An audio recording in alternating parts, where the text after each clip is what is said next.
Août 2006. La NASA appelle la candidature pour le projet Mars Scout, doté d'un budget de 485 millions de dollars afin de pouvoir mener des recherches sur l'atmosphère martienne.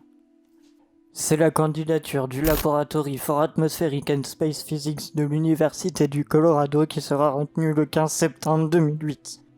Le 18 novembre 2013, à la base de lancement de Cap Canaveral, la fusée Atlas V est mise en orbite à 18h28, accompagnée de la sonde Maven. Ce n'est que 10 mois plus tard que Maven atteindra l'orbite de Mars et pourra nous délivrer les résultats de ses observations. C'est ainsi qu'à Noël 2015, Maven nous montre alors que des aurores boréales se forment dans l'atmosphère martienne.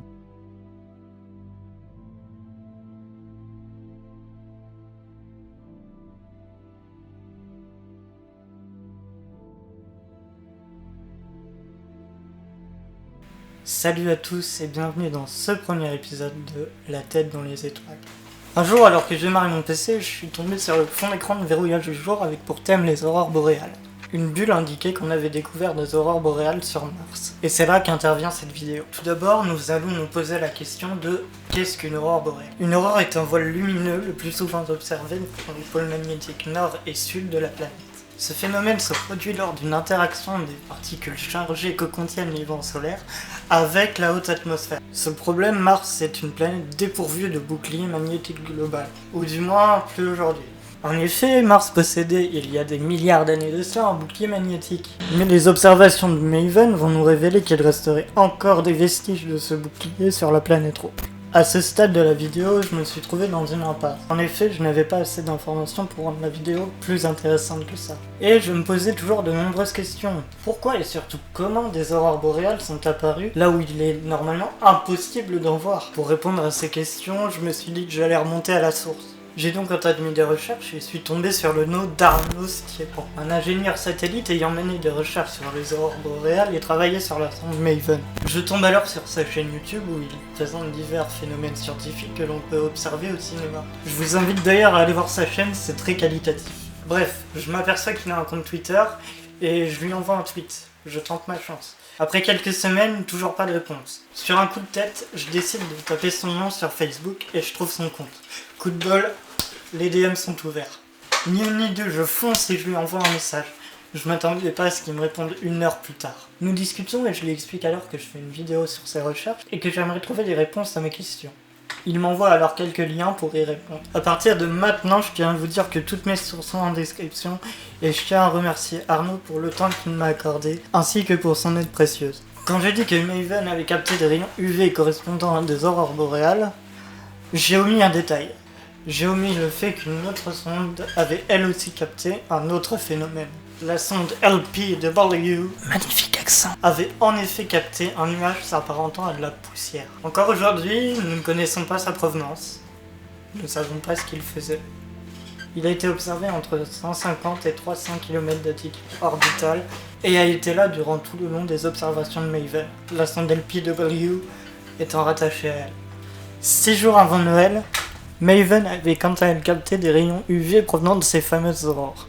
La date à laquelle celles-ci sont apparues leur ont d'ailleurs valu le nom de lumière de Noël. La source de cette puissante énergie viendrait du soleil. Des vents solaires seraient alors à l'origine de ces aurores boréales.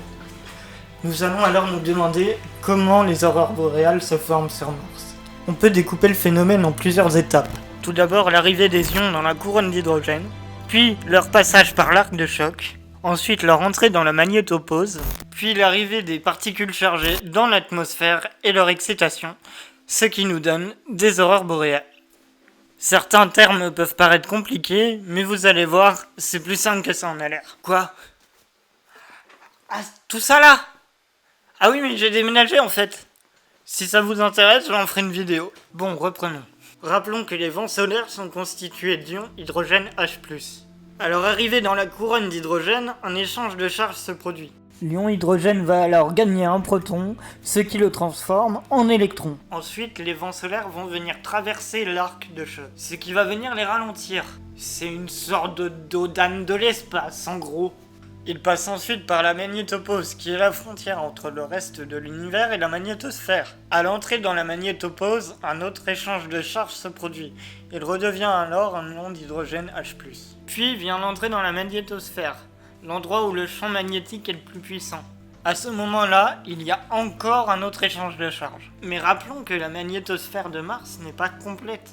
Il reste seulement des vestiges d'une magnétosphère passée. Le rôle de la magnétosphère étant de protéger la planète des vents solaires, il est alors plus facile pour les particules chargées d'atteindre l'atmosphère. D'après les observations de MAVEN et le site de la NASA, les électrons qui ont produit ces aurores boréales étaient 100 fois plus puissants qu'une étincelle de courant domestique. Ce qui explique que les aurores se démarquent bien sur les observations UV de la sonde. En conclusion, la sonde MAVEN a su nous montrer que Mars ne nous avait pas encore tout dévoilé sur elle. J'aurais pu parler du fait que Mars contenait de l'eau il y a des milliards d'années ou qu'on a récemment retrouvé une bactérie dessus. Mais je trouvais ce sujet beaucoup plus intéressant à traiter sur YouTube parce qu'il était très peu développé. Avant de clôturer cette vidéo, j'aimerais beaucoup remercier Arnaud Stiepan qui m'a beaucoup aidé pour l'écriture de cette vidéo. Il a été quelqu'un de génial, je l'en remercie encore, c'était quelqu'un de super qui m'a beaucoup aidé pour écrire la vidéo et je l'en remercie grandement. Sans lui, je pense que j'aurais pas pu vous fournir un travail aussi détaillé que ça. Voilà, j'espère que la vidéo vous aura plu. En attendant, n'hésitez pas à lâcher un pouce bleu, à vous abonner juste là, à activer les notifications. Et nous, on se retrouve pour une prochaine vidéo. Ciao!